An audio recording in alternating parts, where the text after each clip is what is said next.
souvent, on entend des réactions. Enfin, moi, je l'ai eu récemment avec un journaliste qui me disait, au fond, le christianisme aussi a évolué avec le temps.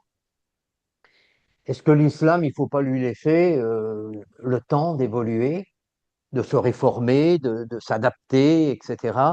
Euh, la question qui se pose, c'est pourquoi finalement l'islam, malgré des tentatives, on le voit bien avec des hommes politiques comme Atatürk, qui n'est pas très tendre vis-à-vis de l'islam, que ce soit Bourguiba en Tunisie, qui a essayé d'ouvrir la société à la modernité, que ce soit Nasser aussi, d'une certaine façon.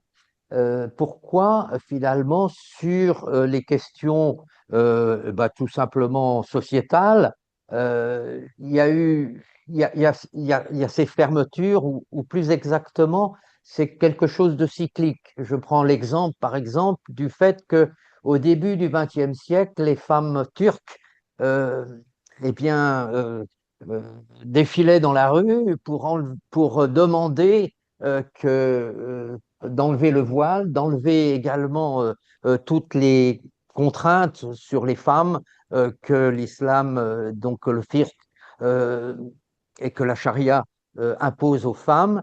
Un siècle plus tard, des femmes défilaient à Paris pour demander l'abrogation de la loi contre le voile. On a l'impression que l'islam n'arrive pas à se réformer. Qu'est-ce que vous en pensez de cette difficulté? Est-ce que c'est quelque chose qui est intrinsèque à la croyance musulmane ou est-ce qu'il faut laisser autant le temps de Alors, la l'évolution? question du temps, l'argument qui soutient qu'il faut laisser un petit peu de temps à l'islam pour se réformer renvoie à l'argument qu'on a un petit peu déploré tout à l'heure sur la question de la postériorité ou de l'antériorité de la religion.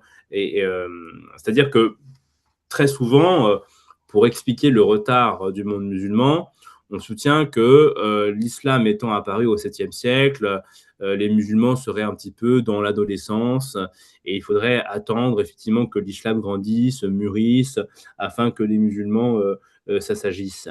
Bon, le problème de cet argument-là, c'est qu'il néglige un fait massif, un fait fondamental, c'est que la postériorité de l'islam vis-à-vis du christianisme et du judaïsme est en réalité une circonstance aggravante et nullement atténuante.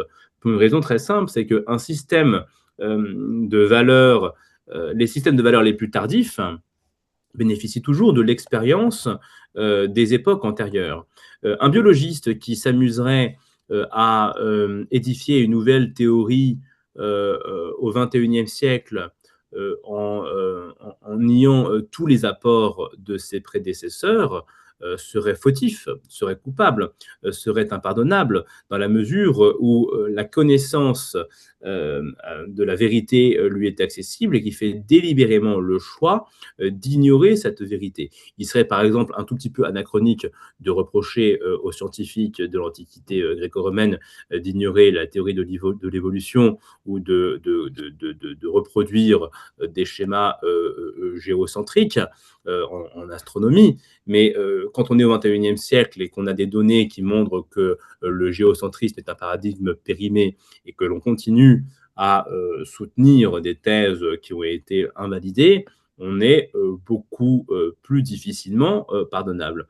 Et je pense qu'on peut appliquer cette exigence aux religions, quelles qu'elles soient. Bon, qu'il y ait des passages sordides, par exemple dans l'Ancien Testament, bon, on peut le comprendre, on peut l'expliquer. L'Ancien Testament, à bien des égards, c'est aussi une mise par écrit de nombreuses légendes, mythes qui puisent leurs origines dans les civilisations anciennes du Proche-Orient. Donc, peut-être, là encore, serait-il un peu anachronique de reprocher à Hammurabi de ne pas avoir appliqué à la lettre la déclaration des droits de l'homme et du citoyen. Et peut-être peut-on pardonner aux rédacteurs de la légende de Salomon de ne pas avoir rédigé leur histoire en écriture inclusive.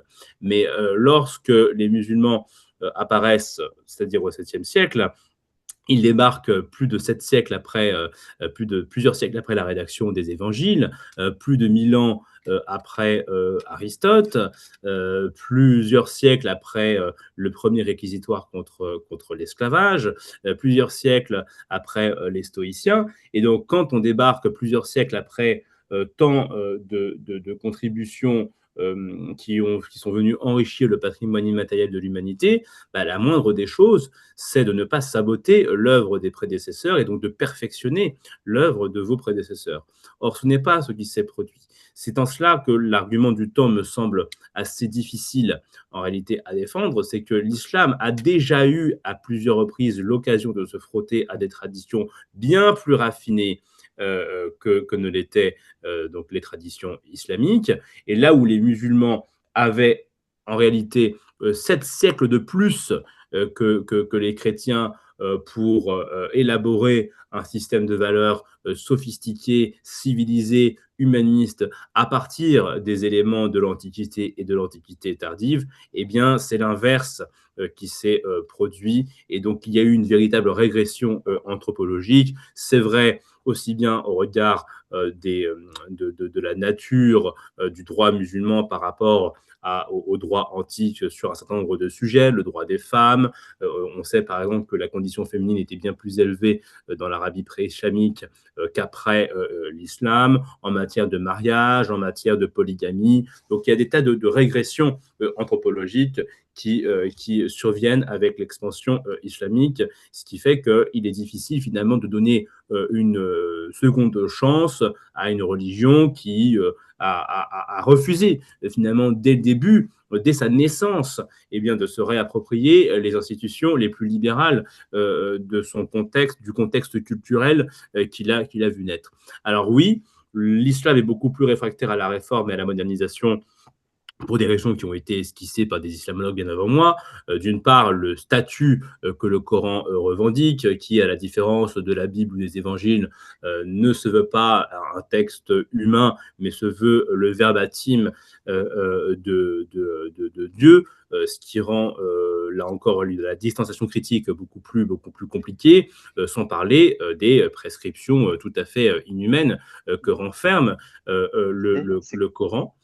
Et à cela s'ajoute aussi le fait que dès lors qu'une religion Ah, voue un culte de la personnalité à un personnage qui ah oui, égorge ses opposants, parce qu'il est. pratique l'esclavage Brest, c'est la nôtre. sexuel, c'est beaucoup plus difficile d'enfanter un système juridique fraternel et propice à l'épanouissement des sociétés humaines, d'autant que l'envoyé de Dieu tel que les musulmans le conçoivent ne cesse d'avertir dans une multitude de paroles qui lui sont attribuées du danger de l'innovation, du danger de la réforme.